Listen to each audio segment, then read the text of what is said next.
So, as we settle our posture for meditation, a very important component is to relax yourself as much as possible. And feel free to use the deepening respiration, the inhalations, to open up space in any places you're holding tension in the body. And upon an exhalation, releasing that tension as much as possible.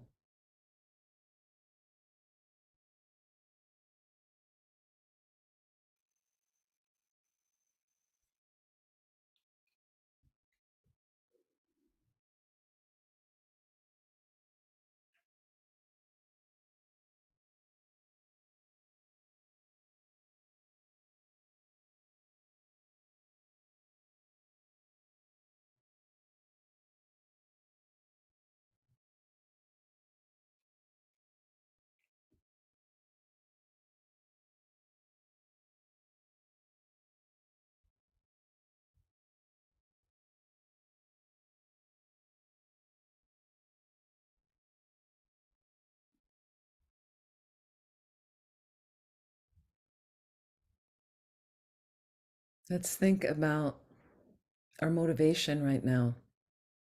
In a sense, our mental posture. A key component for any activity we're doing is directing our awareness in a positive way. This is you getting control of your mind and setting it out in the direction you would like before you're toppled by all the distractions. So if you like the notion of what we're focused on in this tradition of Buddhism, benefiting all living beings,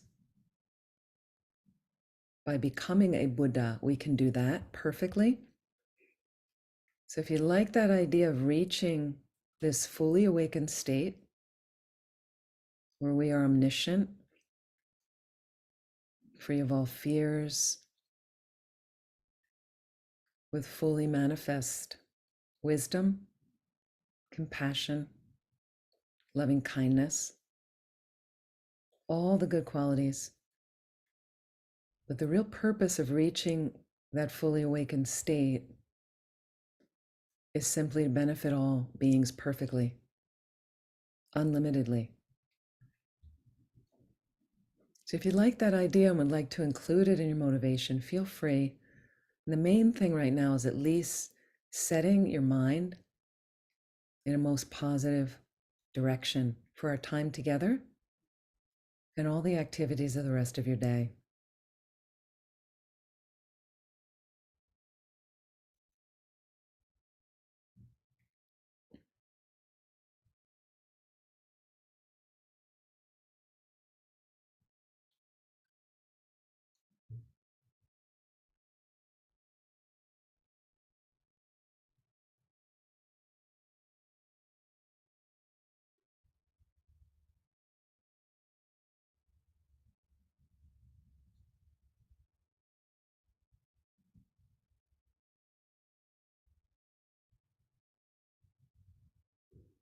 Just bring your awareness to your breath right now. Normal, natural breath. And you're just noticing, for instance, the air coming in your lungs, coming in through the nostrils, lungs expanding, maybe abdomen shifting. Upon an exhalation, the contraction, and the air up and out the nostrils. Stay with that experience.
And now noting when your mind loses the breath, which is very normal. So there's no point in beating yourself up or giving up. It's a normal part of meditation because we're very distracted normally. So can you notice the distractions? Notice that current, in a sense, over top your head. Maybe agitation, bubbles of thoughts coming up, all that current. Like you're in the ocean, for instance. So the surface has all the white caps, the little churning waves, bigger waves. We know what that's like. That's the surface in our minds. Pulls us away from the breath, and you get distracted by an idea, maybe a sound, and off you go into a huge saga of stories, one tangent into the next, into the next. Okay, that's the surface of the ocean. So one of the founders of Land of Medicine Buddha, Lama Yeshe, has a book called Make Your Mind an Ocean. Not about the white caps and the froth and the foam at the top. We're used to that. We know that part of the ocean well. But there's a depth to the ocean. There's a vastness to the ocean. Can you sink a bit into that right now? That is like your mind. That is like the true nature of your mind. Vast, spacious. And as you go into the depths of the ocean, even though there's movement, there's a feeling of stillness. There is a clarity there. One of the aspects of the mind, clarity. So not getting involved with the surface foam and waves and crests. Let yourself go deeper. Merging yourself as much as you can with that depth of the ocean and the vastness of the ocean that is like your mind. Focus on that right now instead of the breath. See if you can focus on that aspect of the mind. Should you get distracted, simply bring the mind back. Try your best.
So please relax.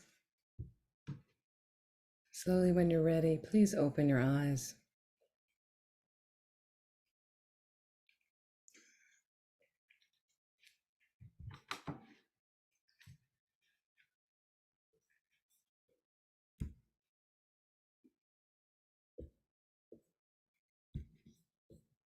So we have done a variety of meditations over the weeks, over the months as well, and we'll do a short Tonglen meditation later as well. And so one of the things I wanted to mention in the meditation, I'm just giving you another way into your mind, into the nature of your mind, can be helpful. Is also we've done meditations on your mind like the sky, the distractions like clouds. We've focused on a clear mountain lake with the distractions coming up from the surface like a bubble on the surface, leaving ripples. So effects on your mind, on your community, on people around you. And also making your mind like an ocean. How many times do you notice that you're focused in the whitecaps, in the froth, in the foam, tossed by the waves? Okay. So a lot of times we get very focused on this minuscule issues going on, but there's a whole ocean there. There's a whole vastness to our minds, and all we're doing is touching a little bit of the mind with one little issue that we're having. And then what happens is we ruminate on that over and over on that until that becomes a big part, that issue, that disturbance. Okay. And what it does, creating more delusion in the mind. So I'm activating anger, let's say, a delusion, an imbalance. I'm activating attachment, for instance, something that makes me crazy around this time of the year. So somebody invented many years ago, you remember, these two words they came up with, okay? Black Friday. This concept, Black Friday. Someone invented it. What a great thing for consumerism, right? So that people had this idea they're getting a bargain. And I remember years ago when it started, people were lining up at 4 a.m. at these stores to be the first ones in the store. And then people get affected by that. We're very impressionable, right? So this is about building the strength of our mind. We've been talking about that, building the strength of your mind. Think about it. Like one thing I noticed, there were a couple of hurricanes that came up the East Coast while I was living in Philadelphia. So it's rare that they get up to Philadelphia or New York, but they hit very badly, as you know. New Jersey, New York, Lower Manhattan was flooded, and one of them was aimed right for Philadelphia. So my dad was still alive. I was living in the house with him. I was helping at working at Milarepa Center in Vermont. So I came down to help him for one of these storms because the people at Milarepa Center were there and going to take care. So I thought I better help him. It looked like the storm was going to be bad. And, so I went out to go to the store to get some items. We had enough food and things, but a few things and I saw people running around the supermarket crazed, literally running across us. And what would happen is as they would run, it would upset other people to start running. Like, what are they missing? We're so impressionable. So the thing is, what if you just prepare yourself and you look at your cupboards and you go, okay, I think I have enough food there's two of us in the house, and people were crazy. So, I went just to see the water aisle, suburban Philadelphia. The water aisle was cleared out. People buying water, bottled water. Okay. There wasn't any problem with the water at the time. Water was coming out of our taps. There was no issue with water. So but people didn't really know. You could fill up your bathtub, clean out your bathtub. You have to have fresh water in your bathtub. You could use that to flush the toilets if you needed to. You could fill up I know, if you had trash cans at home, you could fill those up. You could fill one of them up with ice and put perishables in there if you wanted, in case you lose. There's resourceful things you can do, but people panic. They panicked in the pandemic, buying, as many of my friends in India thought, hysterically buying toilet paper. Okay, so So there's different. So again, with your mind getting caught up in somebody else's attachment, somebody else's anger, they throw it on you. What are you going to do? Oh, you're going to feel this way. You're going, and then you learn environmental conditioning. Because somebody made you feel guilty, you feel like, is there something I should be doing? But let's be mature and responsible. You check your everyday life. Again, am I being kind? Am I taking care of my mind? Is there something I need to clean up with somebody? Can I apologize? Did I mess up? Well, we are going to mess up because we're humans. That's okay. But when I do mess up, did I get the lesson? Did I take responsibility? Did I clean up whatever I messed up? And can I learn for the next time? And so if you're doing all of that, you're taking care of your mind. And let's say we have a practice to better support our mind in our everyday process, right? What more can you do? So be very cautious about who around you is creating emergencies that aren't your emergency. You don't have to get that involved in it. You can certainly see if you can help them, but it doesn't have to be your emergency like that. And then part of that emergency is then we learn more about delusions, and you see they have a certain response. And then you get brainwashed with that response. Oh, I guess that's how I should act, like that. And I give you an example and this is kind of a mundane thing, but there's some reaction I notice it more with women than with men. But when they see like a puppy dog or a new baby or something, and women have to get this high voice and they go, oh, look at that, and we learn it. I learned it from my mother. I learned it from cousins and aunts and my grandmother and my sister. And and so I noticed that I will do that sometimes when I don't really want to talk to even if it's a toddler in that baby talk necessarily. So that's a mundane thing, but there's so many other impressions we get from people. Like there's a news story or somebody dies and then people go, oh, it might be somebody 99 who died. They're dying, they're going to die, but somebody has this and somebody bursts out in tears. And when these are kind of norms, but you learn this pattern of thinking, acting, doing, so again, we're not going to be unfeeling. This doesn't mean you're unfeeling, but it's about keeping your mind balanced to then have an authentic response, to be yourself. How would you really respond in this? Would you be gooing over the baby like that? Or would you be like, how cute, like very, if it's a toddler, I love interacting with toddlers, and I love even younger kids where they don't want baby talk. They know when adults are baby talking to them. I just spent some time with, I think he's 8 or 9, and he's a really bright kid, and he knows he doesn't want to be talked down to like that. He doesn't like that. He'll even comment. He always talks to me like I'm a baby. He's not a baby. He's got some intelligence and stuff. So I just like to kind of get his spin on something and talk to him like that. So it's interesting what kind of habits we have from things like that. So, and then I was talking to somebody today about, so we just came out of a holiday called Thanksgiving. And one of the exercises I gave you was all we can be grateful for. All we can be grateful for. I'm just going to read this.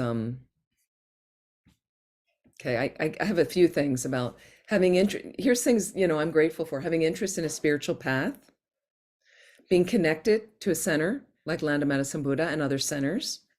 Okay. This for any of you, having access to an authentic lineage of teachings that can lead you to ultimate freedom. I'm really grateful for that, right? There's a lot of junk out there, right? I'm grateful for having loving family and friends, for having basic support, food, clothing, shelter. We all have that, fantastic.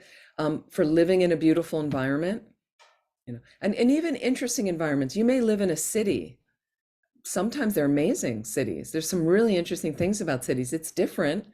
It's not green and trees necessarily, but there are aspects of that in cities. And having relatively good health, right? And then for those that are struggling, I'm grateful that I can pray for them. I can send loving thoughts to them, loving kindness thoughts. I can help. I have some ability to help when I can, like that. So I was saying, what would you add? What would you add? Anybody? Just unmute if you like.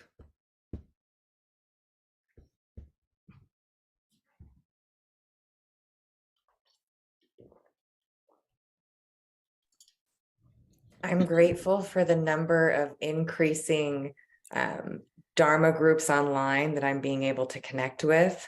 So having more access to Dharma friends, because everything sort of went online during COVID. So being online has its challenges, but it's also brought a lot of new connections as well. Very Great. grateful for that. Nice. And one thing about that, Lauren, I was going to say is I've talked to a number of other centers now, and I'm going to be teaching in England a little bit soon, and they wanted to do it in person, some of them, and some want to do it online. So most centers are struggling with getting open in person. We're comfortable in our squares here, in our Zoom squares. So that's been a challenge to bring people back in person. And the difference is in person is there is an online community, no question, but it's different in person. And what I do remember, as a couple of you came from the Monday night class years ago in Santa Cruz, is people became friends. And then it's like, oh, you want to go out for a cup of coffee? You want to go for a walk on the beach? And so there's that interpersonal spending time with somebody that's different than just meeting on Zoom like that. So we're going to have to figure out how to emerge like that. And Land of Medicine Buddha is the same, trying to get people back here in person. They come and hike on the weekends by the multitudes, but to actually get them at a program in the Gompa is a little bit more challenging. So we'll have to see how that manifests. What else are you grateful for? Anybody?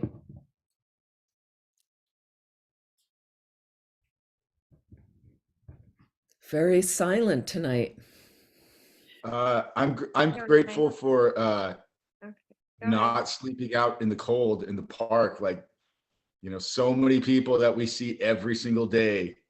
I mean, that's a big lesson for me. Just, I mean, every day you see these people on the street, and I'm glad that my brain's functioning, enough to take care of myself. And yeah, thank you, Pablo. Absolutely. The homeless is just a crusher for me. I volunteered years ago in DC, Washington, DC for the homeless, and I can never get my mind around it, frankly, that people are homeless in this country. So thank you.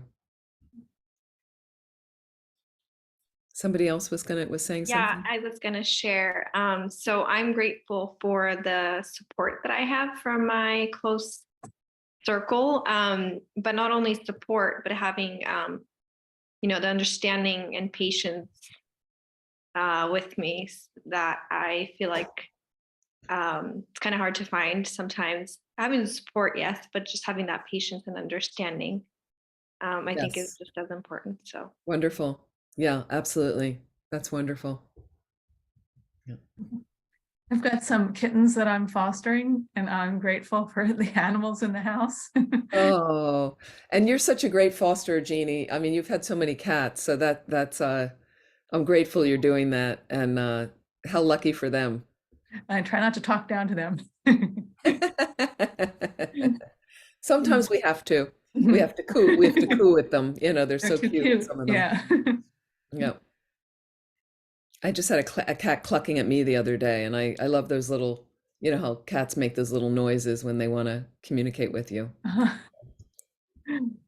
Yeah, so there is much to be grateful for, and that's why the whole Black Friday thing, it's come in that day after Thanksgiving, and it's really about consumerism.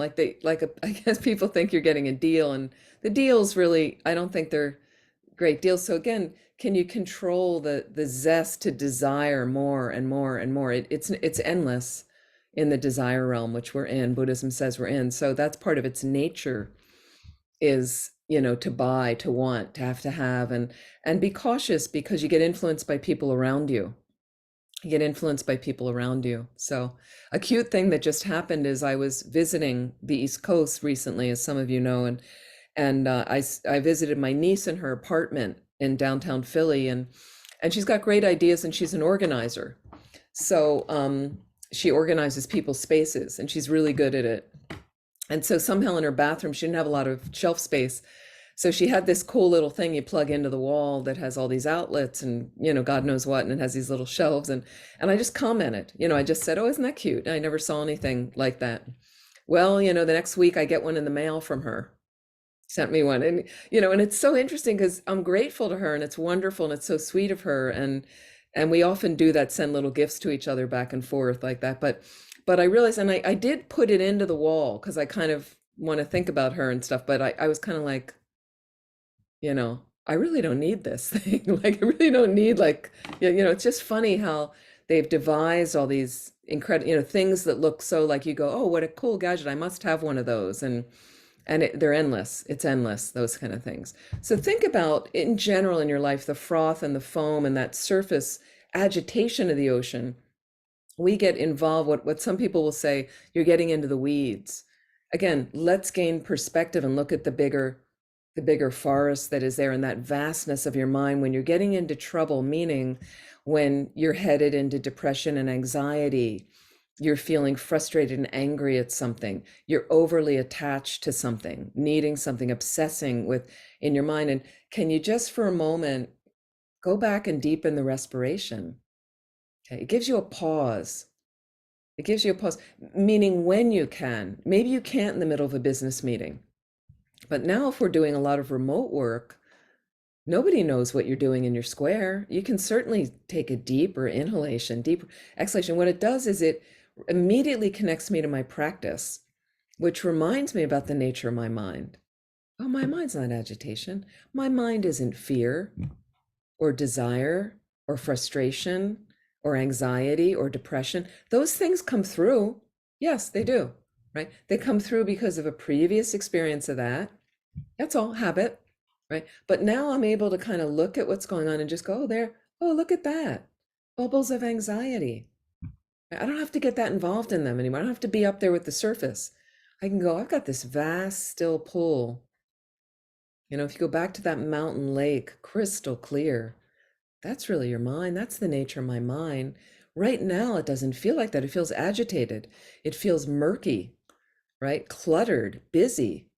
Oh my goodness, right? But that's not the nature of my mind. Remind yourself. Go and as soon as you can, get back. But even if every day you're doing some meditation practice, that's layering there. And you're going to more readily go back to that, more quickly go back to that. Make sense?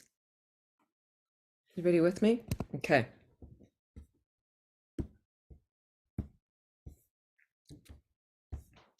Okay, the next thing I wanted to talk about, hang on one sec.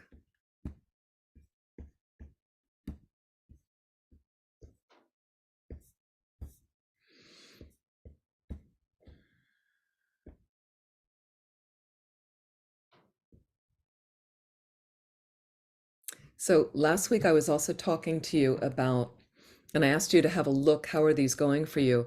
From Richard Davidson, a neuroscientist, basically, talked about 4 independent brain circuits that influence our lasting well-being. 4 independent brain circuits. What do you remember from last week? Anybody? About these 4 circuits? Anybody work with them this week? What do you remember? Sarah's looking at her notes. I had notes too. Okay. But reading by looking at my notes, but I really worked on ability to recover from negative states. Okay. Because what these circuits were, just to remind people that weren't here last week, is oops, where did oh, here we go. The first one is, and Pablo's talking about the second, which we're going to talk about in a second. The first is our ability to maintain positive states. So can you stay positive? I've noticed so much this past week where some habit of something else comes in, and then I was able to go, wait a minute, there's a bright side to that. And I just kept trying to purposely do that, in these exercises. So Pablo said, here's number 2, the second circuit. Okay. And some people don't have an ability to maintain positive mind states that well. So that's something you want to work on then. You want to keep interjecting. And is there a positive side to this? Is there a positive side to this? How can I, and here's the word I'll use, how can I reframe? How can I reframe this? There's always a reframing that you can always turn it around. Okay, a lot of things you can turn around. I'll give you an example of something dire. Okay, Communist Chinese, as you know, invaded Tibet in the 50s. And since then, they've slaughtered 1.3 million Tibetans. And Tibet is far from a free country. It's now called, they call it China. I don't call it China, but Chinese do. The Chinese are having enough of the problems already, right? From their COVID protests, right? But basically, they invaded, they took over, and then His Holiness the Dalai Lama and 150,000 of his country people fled in March 1959. Okay, so you say this is 1.3 million people. It is one of the genocides on the planet. It's horrible. Okay, there's a benefit to that having happened. Is Tibetan Buddhism got catapulted out of the high Himalayan region. Okay, it was all locked up there. Very hard to get in and out of that Himalayan range to get. So it was kind of, Tibetan Buddhism was practiced, but people couldn't really access. A few people got in. They were a little bit closed off to Westerners, and very hard for it to come out. So when it gets vomited out based on this mass exile, right? That's how I'm a nun right now, is because of that invasion. Yes, seriously. That's why I'm a nun right now. That's why we are here in a course hosted by a Tibetan Buddhist center called Land of Medicine Buddha. Because of that. So there's many benefits. All these centers around the world, all these Tibetans that have come out that we've interacted with, whether it's Tibetan food, whether it's a Tibetan shrine, most of that was due to that invasion. It's always a bright side like that. It's hard sometimes to find it. And you say, well, the Holocaust, what about the Holocaust? Well, what an opportunity to practice compassion, to feel compassion, to, check in your own mind when you're being racist or ageist or sexist or something-ist that's separating you from other people, keeping them kind of in prison somehow, even in your mind, like that. We all have some cases of that in ourselves. We just do. It's just a normal human flaw like that. Fortunately, we keep a lot of it in check, but again, as a result, it helps me practice compassion when something horrible like that happens. Okay, so Pablo was going to talk about the second circuit that this neuroscientist talked about is our ability to recover from negative states. Okay, the mind, sweeping negativity comes in, you're toppled, you're having a panic attack, chronic depression is taking over, you notice the triggers, you're headed downhill again in your mind. Pablo, go. How are you working with it? Well, I mean, we from Buddhist teachings, we learned about antidotes and finding the antidote. Greed, try generosity, anger, patience. I mean, I guess that's you could see these things. I mean, there's a lot. You could, by examining your mind, I guess you can kind of see what's really behind some of this, your delusion or agitation, or for me it's anger, annoyance, or like And that. do you have any specific things you were doing this past week to work with it, to recover? I don't, just trying to accept, being around relatives, people with different points of view, people who are constantly agitated and who don't ever seem like they have a calm moment, and just realizing that, like, oh, that's their thing. And I don't think I could, acceptance of people and their, the way they are, and, trying to be a positive force. I don't know. Thank you. No, because you mentioned, so I was thinking, did you have a specific, but absolutely, acceptance is hugely helpful, isn't it? Sometimes accepting people where they are, hugely helpful, and reduces a lot of our tension. We're riding people a lot. We want them to be different. I need to change my mother. If this person would just be like that, it would be fine. But, sometimes I just sit there, you hear somebody, it's like, okay, sometimes I can just accept that's their view. This is how they're going to be. So here's the third circuit, just to remind you again. Thank you, Pablo. Is one of the things he was saying is the third circuit is our ability to focus and avoid mind wandering. I mentioned that's our meditation practice. That's why you need a meditation practice, super, super helpful. The fourth, our ability to be generous, he's saying. Think about a generous attitude, generous heart. It's not about giving money necessarily. That generous-minded people, they give their time, they lend an ear. They're often willing to just stop what they're doing for a moment. You need help, and they're at least give you 5 or 10 minutes. Incredible heart of generosity like that. Really, really helpful. So I was just saying in our exercises, how are they going for you like that? And then I'm going to get into the others, a review again. Brené Brown, Guideposts for Wholesome Living. We are going to talk about that. Okay. So I also want to talk about some other things that really help us choosing kindness, leading a balanced life like that. And one thing I wanted to say about generosity, this is my commercial announcement, if you'll allow me. So tomorrow's Giving Tuesday. Okay.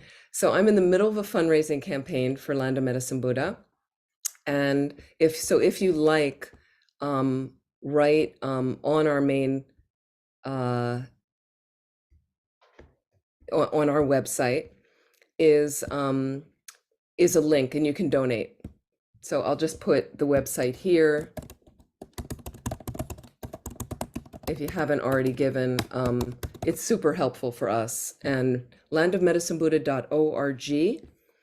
And I would be so grateful like that. It's really helpful. And we need the help right now. So thank you. So some other things I wanted to mention, just to consider, okay, is we get obstacles to happiness and joy in our lives, that prevent us from being kind. It's when we shut down, and granted, it all comes from our self-cherishing. Buddhism would say our self-cherishing, which is about our self-absorption, okay, our selfishness, self-cherishing, okay. And so what happens is then due to that and the imbalance, and then let alone that we don't have the wisdom, meaning we don't have the right view. We did a lot of meditation. We did some meditation on emptiness through this, talked a bit about emptiness earlier in this course.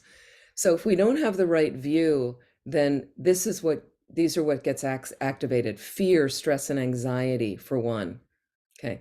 And then a further thing I mentioned is, fear and sadness's bodyguard, right, is anger. Anger comes out to kind of cover. I'm really okay. Leave me alone. Right. And so one of the things I was saying that can we learn our authenticity is, this is what a guy would say to his son, for instance, is it's okay to be sad. It's just helpful sometimes to express how you feel. Rather than a posturing, where I've seen many guys, like, you can't admit that you're sad. You certainly can't cry openly in society normally. I feel bad for guys like that. And so as a result, like, I'm okay. Get out of my face. I'm okay. And some guys take it to extreme. They punch somebody. They act out from there like that. They basically stuff it down a lot. But if you could just say, hey, if you'd learn from your dad, like, yeah, if your dad was saying, I'm really sad right now, sad about that, and that's how I feel, and it's okay to express how you feel. It's very different than, I'm sad, I don't know what to do about it. No guy ever taught me what to do about it, so I'm just gonna put my armor of anger and frustration out there around me. Doesn't help. Okay, so we end up with all these different things swimming around: fear, stress, anxiety, all these foamy bubbles rising to the surface of the ocean. Frustration, anger, sadness, grief, despair, loneliness, right? I think you're familiar with most of these. Then we get into jealousy and envy, suffering, basic suffering. What do you do with that? These are all the problems the planet's having right now. Okay, and then you get into illness and fear of death. Illness and fear of death. And this is our aging right now. This is our aging. I just spent time with some childhood friends, and then some other people that are a little bit older than me, and a lot of the discussions around health. I hate to break it to those of you under 50 right now, but you get over 50 and like, I'm sorry, I just want to go, like the conversations, you have to start these conversations with, and I hear my friends, they start these for 20, 30 minutes. It's about all their ailments that are going on. This is life in samsara. It just is. This is a given. So how do you want to deal with that? Certainly compassionate listening, that no problem at all. You can listen to people they want to talk about. What if it's you? How do you want to present yourself? So let's look at what are some of these, as Pablo mentioned, antidotes. How can I incorporate? How can I expand? How can I keep the heart open in the face of this suffering? What do we do? Okay. Fear, stress, and anxiety. Perspective. Perspective. Fear, stress, and anxiety. Think about it. So fear, stress, and anxiety for me is rooted in the weeds. You know, there's a beautiful forest out there, leaves changing colors or redwood trees, whatever it is, gorgeous. But I'm here at the bottom of one of the trunks going, but what about this little blade of grass? There's something wrong with this. There's somebody's going to trample on this. Somebody's going to rip this out. It's got a little bit of mold on it or fungus. And that's all you see is this little thing. So what if I could just step back, broaden the thing? What if I can remind myself of the nature of my mind? Vast, spacious, and gain some perspective. Gain some perspective. And what if I can layer into that shared humanity? I'm not the only one suffering like this. Not the only one suffering like this. I was talking to a woman today, wonderful woman, good practitioner. Okay. And there's some women here in the class right now. I'm just going to put you all on the spot. How many of you have had issues with your mother? Right? Okay. Every woman I know pretty much. And what I mean is, it doesn't mean you don't have a good relationship with your mother. I loved my mother. She was great. Had a great relationship with her. Okay. But there's issues, and mothers can be hard on daughters too, because you're like a mirror for them. And whatever they didn't live out, they're going to live it out through you. You're going to do it for them. And there's so many trips. There's so many trips. Did anybody ever read, somebody handed me a book. I'm not a super big fan, but what's her name? Deborah Tannen. Okay, she writes these like relationship books, and one of them, okay, this is the one for mothers and daughters, and it's called You Wearing That? Okay. That's moms for you. You're wearing that? You know, with the voice. There'd be a voice behind it. So just talking about, so this woman brought up her mother's like 96 now. You know what I mean? This is an older woman and her mother's even older and still having issues. You know, not being able to please the mother and all these different things. And so just looking at perspective of just letting go of living, you know, there's such a huge, vast space where you're really okay. She's really okay. Doesn't have to revisit looking through her mother's eyes. And she's an adult woman, you know, with a grown family and it's done really well, you know, good parent and like many successes, but looking through one set of eyes, limited eyes, has diminished her into, you know, and I said perspective. So we can gain a broader perspective on things, how these other things can go down. What about frustration and anger? Frustration and anger. So what if we can layer, this is a big word for people, humility. How's your humility doing? Okay. Humility, amazing, like lowering myself a little bit, bringing myself down that, you know, so when I mentioned shared humanity, I was talking about this woman again with her relationship with her mother. She's brought this up before and it's just like she's the only one on the planet experiencing it. And I said, you know, so many people have the same experience as you. So again, if we're having an issue like this, you're stuck entrenched in this fear, stress, and anxiety, even frustration and anger, and can realize, I'm not alone here. Other people have this problem. Other people have this problem. Many of them have it worse. Many of them have it worse, you know. So the more we can expand from the perspective, getting that, and then with some humility again, I'm not the only one here in the world experiencing this. Who am I to think that I'm having a big problem like this? I'm having such a big problem. So think about increasing your humility. And again, this is leveling you to not that you're less than people and not that you're worthless, not at all. In fact, because of growing some humility in me, I feel like I have more worth, but in a balanced way, not in an egomaniacal way. But when I realize I can learn from anybody, can learn from anybody, and it really deflects the frustration and anger. And then a really nice word you brought up, Pablo, is acceptance. Acceptance. It helps me to because somebody else has a flaw, and often they're mirrors for my own flaws, my own mistakes. So the reason they irritate you is you might be seeing a quality in yourself that you don't like, right? So some acceptance. And if I accept that quality, that thing in myself that I'm working on, but I don't like it, I'm much more accepting of somebody outside of me, right? So these are ways to work. I found really helpful for me to work on these. Okay, sadness and grief. What do you do with sadness and grief, right? Humor helps all of these things, okay? But in an appropriate time and way. Humor, bringing humor in to sadness and grief. And there is amusement and there is humor in even active dying. There is humor in active dying when it's appropriate.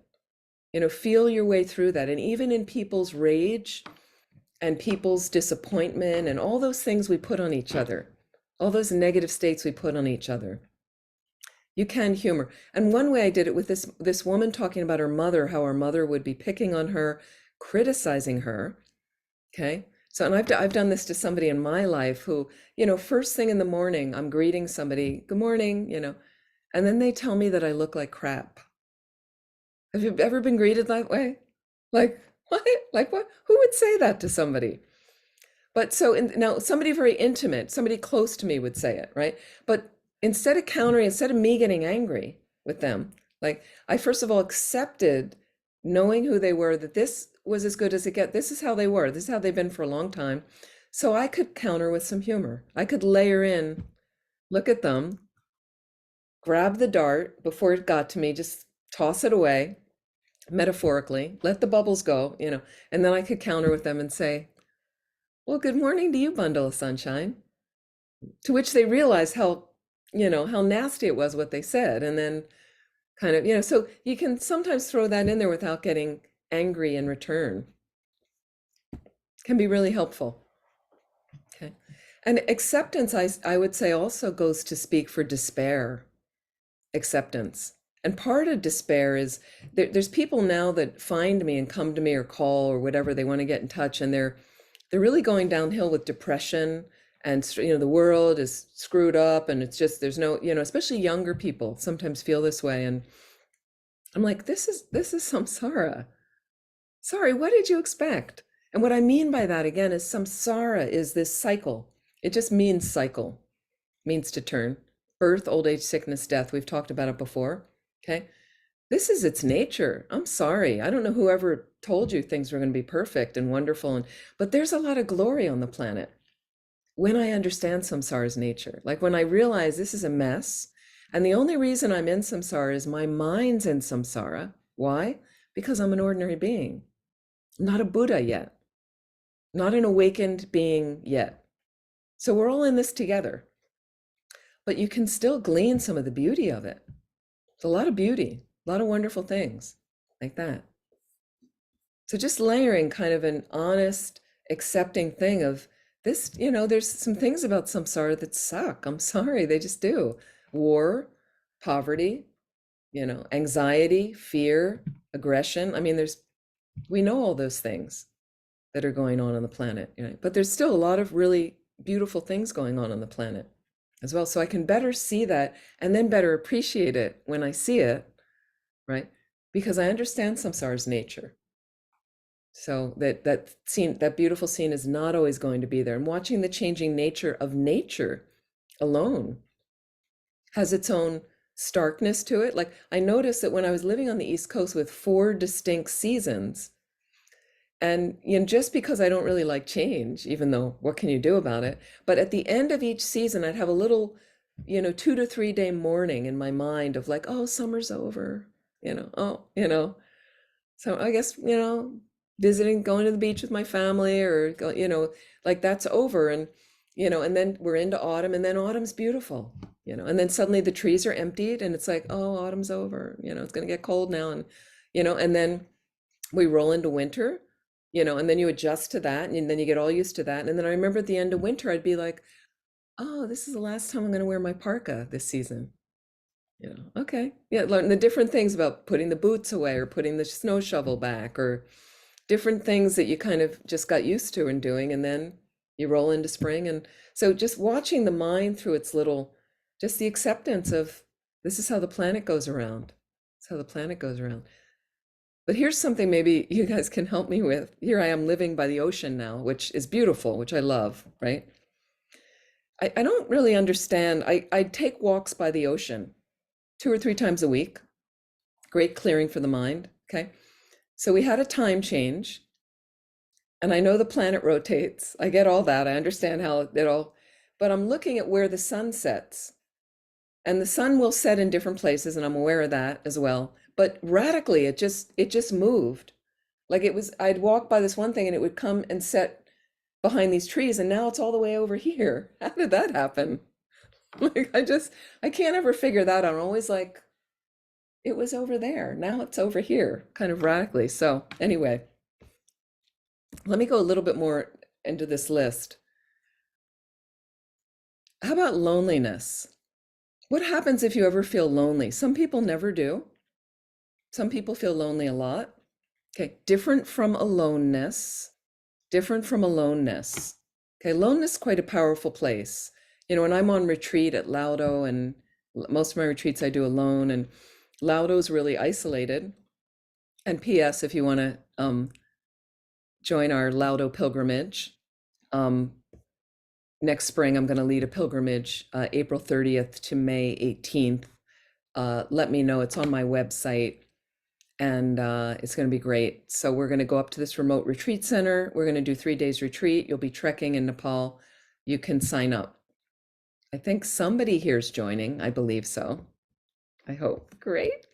Yay.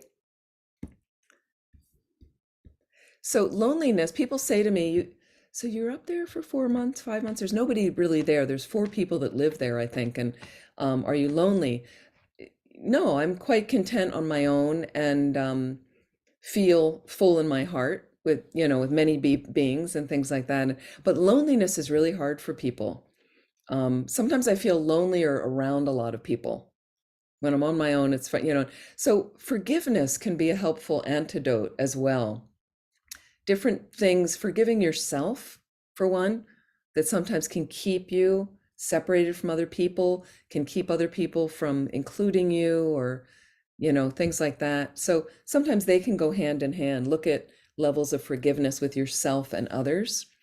Now, envy or jealousy also can be an antidote, can be generosity, no question. But I also find gratitude and rejoicing. Gratitude and rejoicing.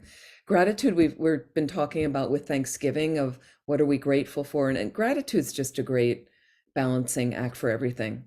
I find that, again, it's about the reframing. It's again about finding a positive spin on things, over recovering again from the negative more quickly. But also generosity, very helpful. And rejoicing, which is in our tradition, rejoicing is considered the easiest way to accumulate positive energy or merit. Rejoicing, the easiest way to accumulate positive energy. Or, you see somebody is taking a wonderful trip, they got a new car, the new job, whatever they're doing, surrounded by loving family and friends, and you are happy for them. And you can train yourself to be happy, automatically happy, if you're not a natural rejoicer. It just takes practice. Like that. And then when we're faced with suffering and adversity, compassion, grow the compassion. Let your heart stay as open as possible. Sometimes we need to close down a little bit to protect ourselves. Absolutely. But at times, try to keep it open to realize, we're all in this together. I have suffered in ways similar to that, or maybe I don't know their exact suffering, but I can certainly try to get in the trench with them to try to help them, and to let people know that I'm here, that I'm at least listening to their story, holding them in my heart, like that. So just a few ideas of there's always a positive twist on something. Okay, what I'd like to do is let's do some Tonglen practice, which I find incredibly helpful in general. And so just as far as even the title of this class has been choosing kindness, but we've talked about so many things. But I find in the face of suffering and adversity, in the face of all those negative terms I just mentioned, people are coming at you from those places. You find them rising up in yourself as well, right? What can I do? People get toppled by the news stories. Can you limit the time you spend looking at news on your devices? Doesn't change that much, and it's all pretty negative. Okay, it's not reporting the positive things going on the planet, and there are many. So keep that in mind to better control your mind and keep some of the garbage away from it. But I can keep my heart open through this Tonglen practice. Okay, and I'll give you some everyday examples. Last night, I had to go to the supermarket just quickly to nearby the house to just dash in and get a couple of things. And Santa Cruz is a funny area. There's a lot of homeless people, and there's also a lot of mentally imbalanced people I find in the area. I'm not sure why, but I mean, but everywhere there are. So, and they were in Safeway last night. I went to a big supermarket and I just dashed in for a couple things, and oh my goodness. I actually was just like, I just need to get out of here right now. But there I was, a woman came up to me, said she was a psychic, and she asked if I was a Buddhist. Can I answer a question for her? And started telling me this long saga that she didn't seem to be all that balanced, but some long story of somebody killed one of her cats and a neighbor, and I tried to explain, she's like, is this person a Buddhist? Why would she? And I was trying to give her an answer, but whatever imbalance, she just didn't want to hear it. And then she storms off past me. And then I go into another aisle and there's a guy kind of dancing and bouncing off the aisles, the shelves. And I was really like, and then somebody else, it was just one of those strange things, but there you are faced with it. So what do you want to do? I felt really bad for this woman because I really tried to engage her, but she wasn't having it. Whatever was going on for her, so I can just there in the aisle, just send some loving kindness to them, just standing there, I'm not even saying anything, just, take on whatever suffering, whatever adversity they're experiencing, mental imbalance, whatever, take it on into me. It's not going to harm me. Let it harm my selfishness, my self-cherishing. Let it help me build some humility or whatever I feel like I need, some, and then sending out loving kindness and taking it. And then when I go home, I can do more, can do a little bit more of that. We try. So just let's sit comfortably. Find that meditation posture once again.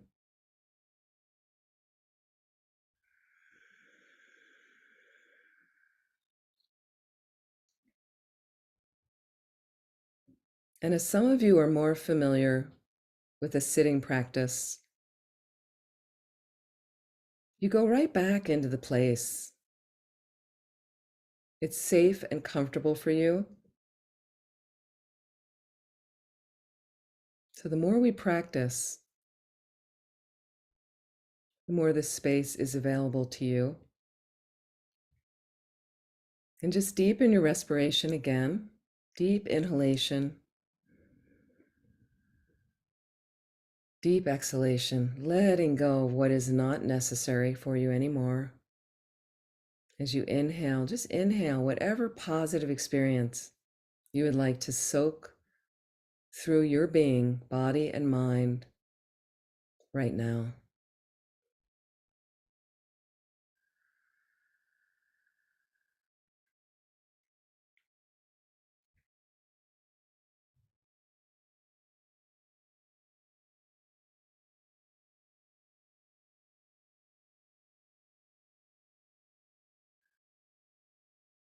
So just imagine in the space around you or the space in front of you, place Anybody you'd like to put there right now that you feel somebody you know that needs additional help? Maybe it's somebody you don't know, like the beings in Ukraine or the Russian army or people under COVID lockdowns in China, women in Afghanistan, the families of those who have died and been injured in mass shootings. Whoever they are, there's a lot of people suffering around the planet. But instead of it toppling us, instead of the froth and the foam of the waves knocking us over, agitating our minds, we are as deep as the ocean, as vast as space right now. Imagine as you inhale, you're going to take that suffering from those beings.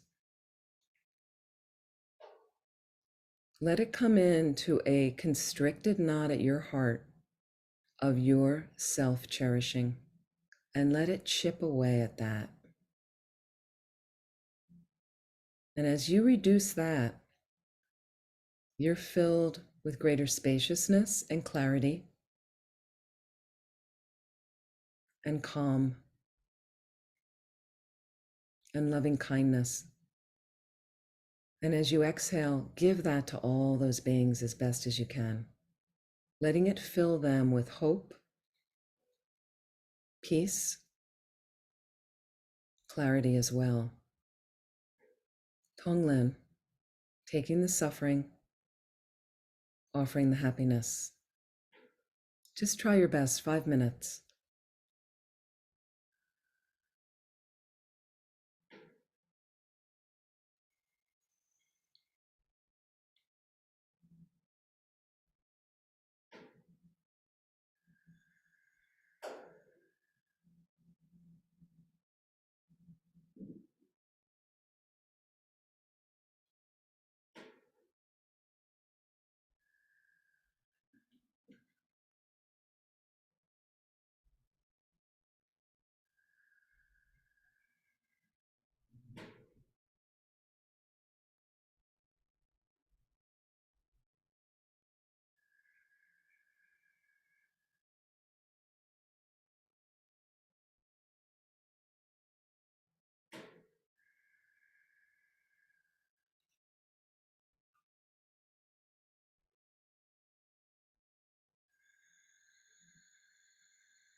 So slowly just imagine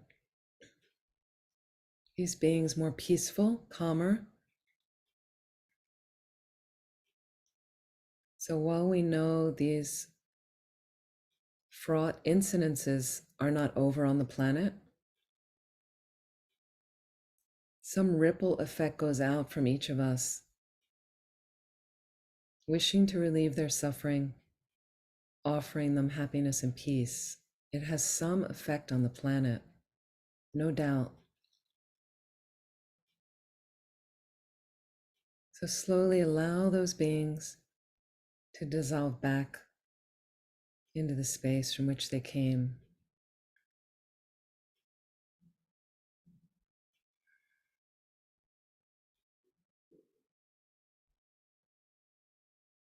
And just observe anything arising in your mind from this meditation.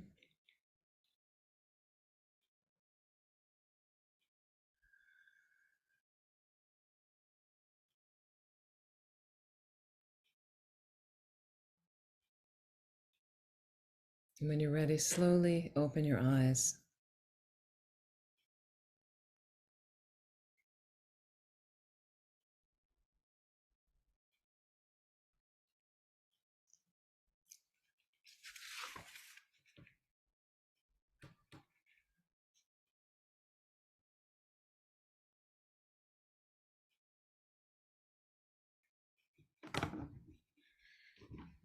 It's just a great resource to have, Tonglen meditation. Many different ways to do it, but certainly helpful for the world right now. And it helps our own minds mainly. If we can pattern our own minds to think quickly, can I take somebody's suffering? Can I relieve their suffering? Can I help them? It's not going to upset me or disturb me or harm me. It's just, let's harm that self-cherishing. Let's place all the blame on one, as the Lojong teachings say, the mind training teachings. Place all the blame on one. That's the only one to blame. Nobody else. And then from there, can I give the happiness, all my good fortune, all my privilege, offer it as much as possible. You only have more of it if you offer it, if you continue to have the attitude to offer it. If you can just get that into your mind over and over and over, have that on your mind when you're dying. Great mind state to be in. Great mind state to be in.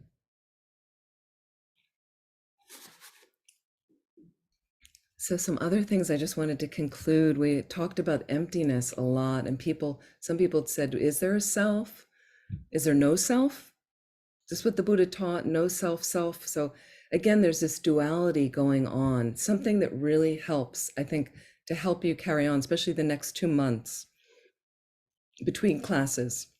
Holiday times will be challenging for some people. Look at how your self gets activated. Me, what I wanted, this agenda, going to this event with your family, getting this gift, not getting this gift, how somebody responds to your gifts or whatever it is, the conversations with family, with your old cranky uncle or aunt or something like that. Okay.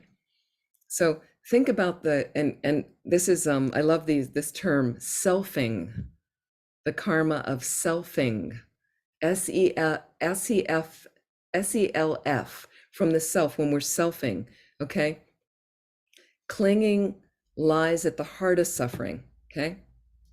Some notes I have, because there's clinging every time we have a sense of self, okay? And so these are some teachings from the Buddha of, we have some sense of ourself, obviously, because we're here in a class right now. So there's some sense of you that's operating. How much do I want to impute on that self? That's the issue. How much am I clinging to that self? Like that. So we're very used to selfing in a general sense. And there's part of it is we need to take care of ourselves. That's. So some ways of selfing, the Buddha, his disciples found, okay, they're useful along the path. Okay. When you develop a sense of self that's neat, a sense of self that's responsible, a sense of self that says, oh, I think I want to engage in this kind of class or this kind of courses or do this kind of work. Like that's a healthy sense of selfing, we might say. Okay. But as soon as you apply a perception of a not self, okay, then anything, again, it becomes another part of the duality, another part of duality. So only at the end do you apply perception to the path itself, okay? For a goal, it's possible to develop a sense of clinging around an experience of self or deathlessness or things like that. So again, as soon as you have a clinging, then you have more problems. There's going to be another problem. So there's no point really in kind of discerning, is there a self or not a self, right? Once you find ultimate happiness, all of that goes away anyway. All that goes away anyway. So what we're trying to do is when we talk about a lack of inherent nature, emptiness, a lack of inherent nature, right? That does help us diffuse a very solid sense of ourself that we're normally carting around. Too solid of a sense, like that.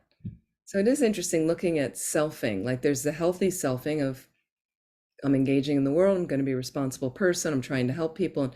But then there's an over-selfing of creating this concrete, solid notion of the self like that. Something I was going to add. Last thing with Brené Brown, we didn't finish the guideposts for wholesome living. There were 10. We did 5. These are just things, little jumping off points I really like that she's used. Really little jumping off points. We had already discussed healthier mind states versus what are we letting go of, okay? She says cultivating authenticity, if you remember that. Cultivating authenticity and letting go of what people think. This woman I was speaking with today, I realized she's a people pleaser. She says that about herself, a people pleaser. So she's really concerned about what people think. A lot of us are. It's really common, okay? Boy, does it get in the way of authenticity. And so at one point I said to her, well, what if you're being a good person and you're being who you are, because she's a really great person, and you're doing all you can, and then, your older brother has this view and this sister has this view, and they're criticizing you and they're saying, but you're leading a really good, wholesome life. You're doing what you can for people, and you're maybe not meeting their expectations. Are their expectations and stories appropriate and realistic? Do they fit into a dimension of your life, of how you're practicing your life in a good way? People have their own stories. They have their own agendas. Their agenda and their stories, that's their story. That's their story. I mean, one example I give is one of her siblings telling her she's not a good parent because he interacts with one of her children and says, well, this is what your child needs. I know what your child needs. Right. That's a heavy trip to lay on somebody. Okay? Just because they're doing it differently than you. Her brother has a very different way of parenting than she does. Doesn't mean her way of parenting is bad. So if she's leading that authentic life, not worried about what he thinks. He can say what he wants, but you're doing the right thing. You're grounded, you're balanced, wholesome, authentic. Okay. Here's another one. Cultivating self-compassion. Self-compassion, huge exercise these days. Letting go of perfectionism. Really helpful. Third one, cultivating a resilient spirit. I love the word resiliency. People who bounce back through unbelievable hardship sometimes. Cultivating a resilient spirit. Okay. Letting go of numbing and powerlessness. Because people that aren't resilient, they end up in a powerless space. Okay. Apoplectic, paralytic, I'd say, like that. Inability to bounce back. Okay. Here's another one, cultivating gratitude and joy. Gratitude and joy, we've been talking about that tonight. Letting go of scarcity. There's an idea of something called poverty mentality. There's some people I know that, they never have a lot of money, and they live in they're never going to have a lot of money. They never have a concept of it. And they kind of live with that thing, and there's not a lot of joy in what they do. There's always this kind of scarce. We're not going to have enough. We're not going to have enough. We're not going to have enough. Where there's some people I know that don't have much, and they're just filled with richness, and it seems like they have everything they need. Interesting. Number 5, cultivating intuition and trusting faith. That can be hard. Okay. Letting go of the need for certainty. What do you think of that one? Letting go of the need for certainty. We want to know. People need to know stuff. They can't stand the unknown. Can't stand the unknown. Okay. So what if you build your inner wisdom? That's what absolute guru is about. When we really talk about the word guru, G-U-R-U, Sanskrit word for virtuous teacher, virtuous friend, spiritual teacher. But when you're building it, what they're trying to do is lead you to your own absolute guru in your heart, that inner voice. That's where your intuition is. Can trust that, like that. And that will lead you in, even through the unknown. You don't need to know what's certain. It will be okay. You can take care of yourself like that in that space and find whatever you need to take care. Number 6, cultivating creativity. Okay. Letting go of comparison. And I'm going to add a word onto this: competition. Competition. It's a really small space of mind. I see people kind of like, what is she, how come she got, look what she's doing. Look how they're doing. It's, get creative. We have so much creativity in our hearts and minds, so much creativity. But if I'm constantly looking at how are they doing? What are they doing? I can get ideas from somebody, that's different. But if I'm competing, then it gets in the way. Then it interrupts my joy. Okay. Number 7, cultivating play and rest. Okay, you ready for this one? Letting go of exhaustion as a status symbol and productivity for self-worth. Basically, what I produce, that's how I value my self-worth. Okay. And there's some people, their mantra is, I'm exhausted. We know people like that. I'm exhausted. Right. That gets me points because I'm exhausted. Like that. I used to live like that. Exhaustion and productivity, it was all about that. When people say, and if you're doing a 9-to-5 job, I remember one job I had 9 to 5, and people come in Monday morning. How many times is this? I don't know if some of you are in this kind of environment. Now it's different because we're on Zoom and maybe working remotely. People come in Monday morning. What did you do this weekend?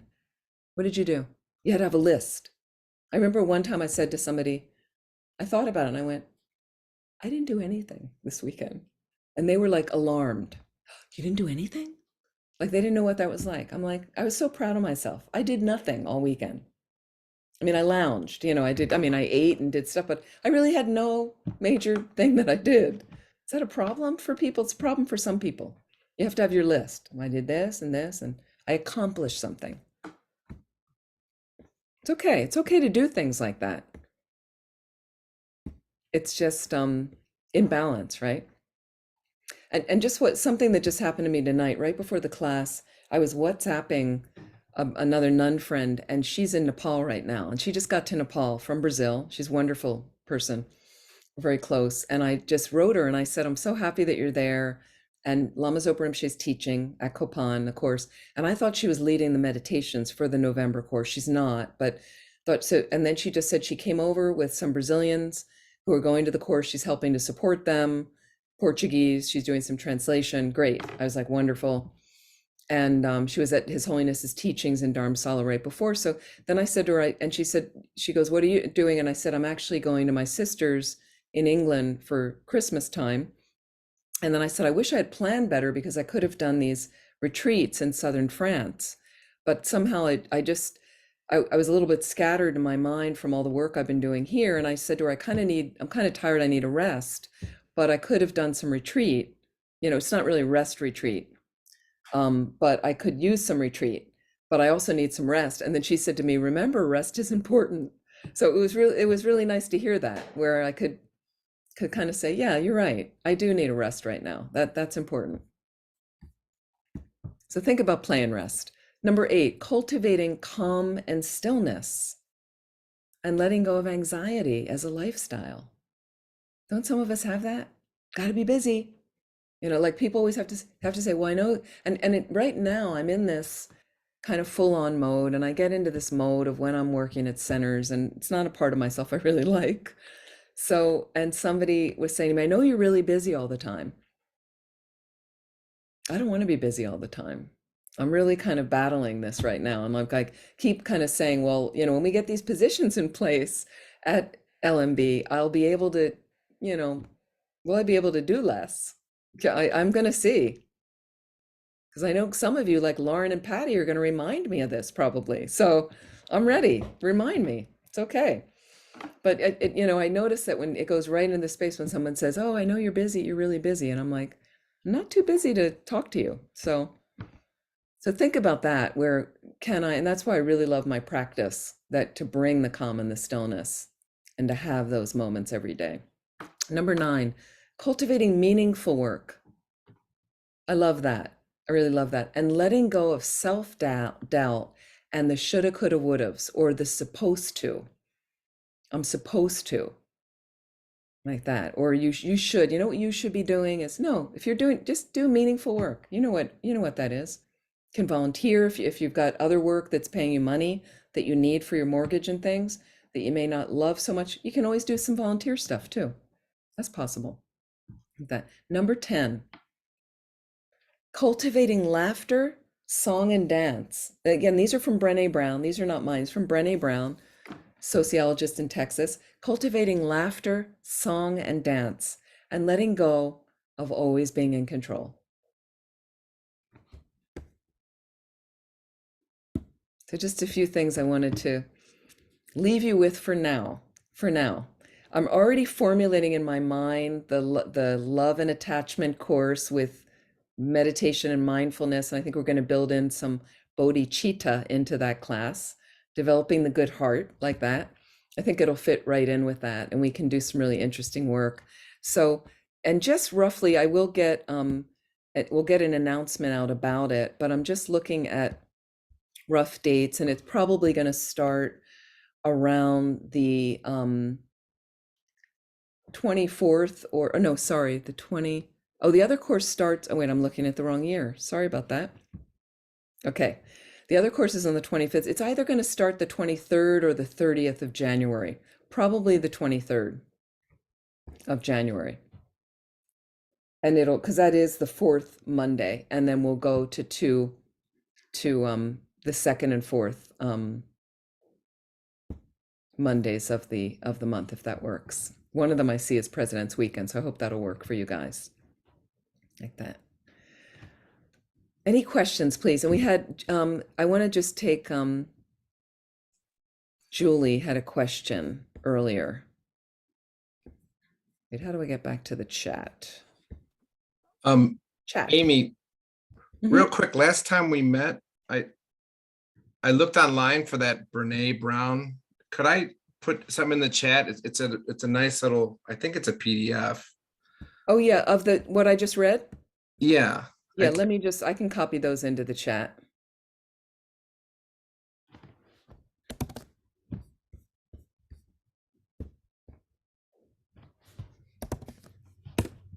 There you go. So you can copy those out. And thank you, Jeff just put a link to Brené Brown. Thanks for it. And she's got some nice books. So Julie had a question. I heard about going to sleep in a sea of merit. Can you expand on this? Julie, I'm not really sure, other than I try to go to sleep with a good motivation. And meaning, and anybody can do this, is when I do go to sleep, after I finish all my practice and dedications, a little bit longer dedications in the evening, when I'm lying down, I actually think, I need to sleep for my health. We all do.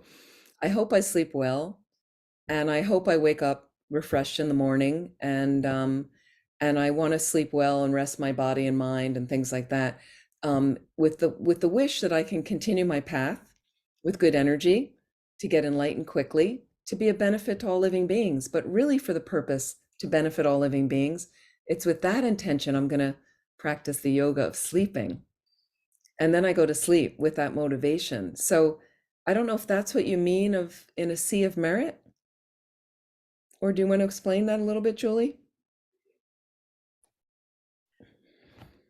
I think the person was talking about, maybe they called it a sea of merit, but maybe it was rejoicing of maybe to remember the good things you do instead of remembering the bad or dumb things you did that day, which seemed to stick Oh, in your mind I don't know more. about the sleep aspect, but the one thing I mentioned is if people do Vajrasattva practice in the evening, which is a purification practice that I really recommend for, if people like to do in the evening, we do it with four opponent powers: regret, reliance, remedy, and resolution.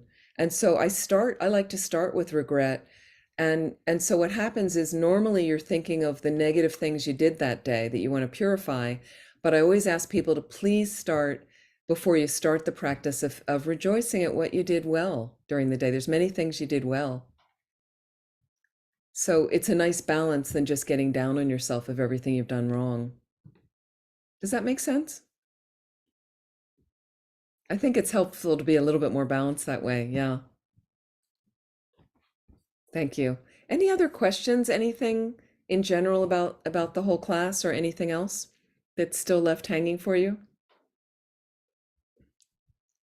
I have a question. I think I missed it about the certification. Where can I find out more on the website about that? Is it for discovering Buddhism, you said? Yes, yeah, Vidrana, if you want to get a certificate, they're for the Discovering Buddhism modules. And so the next one I'll be doing is number 12, the Wisdom Realizing Emptiness, in January for 6 weeks. And you can get a certificate. And what it means is you need to do all the meditations according to like at least 3 or 4 times a week of each one. One time you need to do all the readings, and you check off on the worksheet on your own of what you've completed. And then you have to do all the classes. And then at the end, I can do an assessment with you of certain questions, or there's also, I think, an online exam you can do. And to just basically show that you understood and you really know. I like to do the assessment because you have to kind of respond as if you're teaching the class. So you really see what you know, what you've learned. And then I would hand that in, and you can hand in your worksheet to the organization, and then they would give you a certificate in that, if that helps. Those are the main components like that. Will that be announced on the calendar when it starts? It starts on January 25th. And it will be on the calendar. It will be on our Okay. website. It will be on the calendar, and you can sign up. Absolutely, but it will start. It's 6 to 7. It's a little bit different time. It's 6 to 7:30 because we're co-hosting it with our center in San Francisco, Seichin Ling. And that time worked better for them. And let me know, does 6:30 to 8 work for you? Do you want to do a little earlier? What's your feeling? 6:30, okay? Pacific time? Okay, great. Because I know it's it'll be a little funny having the 2 time classes, but we'll just get used to it, and I think it'll be okay. Like that. Thank you. Thank you. Mhm. So in conclusion, let's close there and let's dedicate whatever positive energy, and I'm going to bring up some dedication prayers. And I just want to thank everybody so much for being here. It's been lovely to have all of you here for whatever time you were able to join. I'd like to dedicate right now to all of your well-being, and for you to be able to continue study and practice, as hard as I know it is right now on the planet. I think we need it more than ever, but to roll this into your practices to help you get enlightened, to benefit all living beings, and for peace on the planet, especially in Ukraine right now. China looks to be heating up, so can that settle down?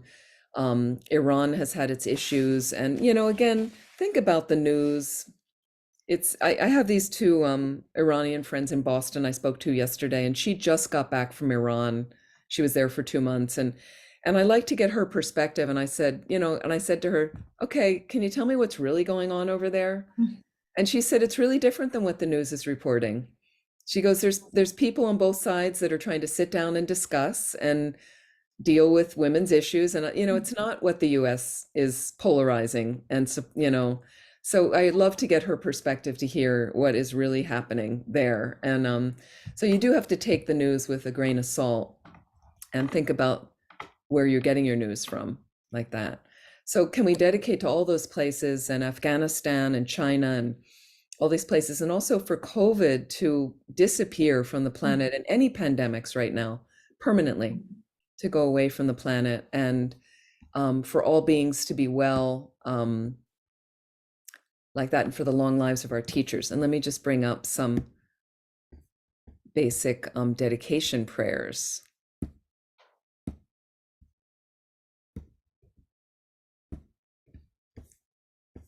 That we can do together.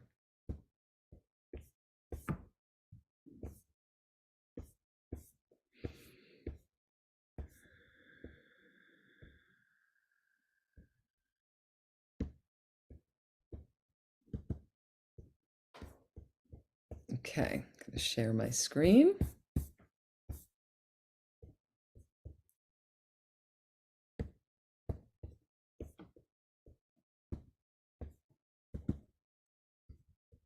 Let me know if you can't see this.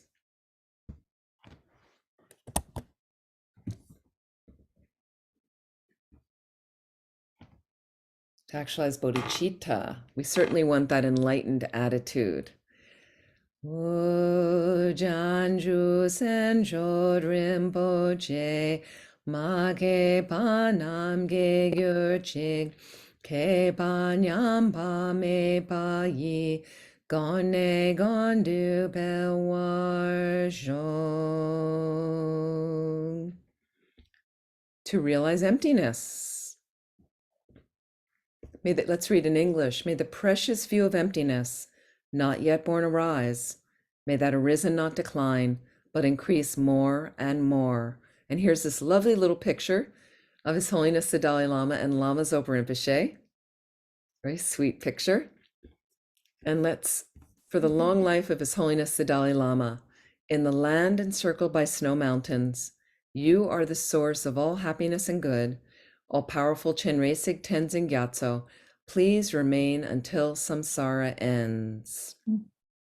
For Lama Zopa Rinpoche, you who uphold the subduer's moral way, who serve as the bountiful bearer of all, sustaining, preserving, and spreading Manju Nath's victorious doctrine, who masterfully accomplish magnificent prayers honoring the three jewels, Savior of myself and others, your disciples, please, please live long.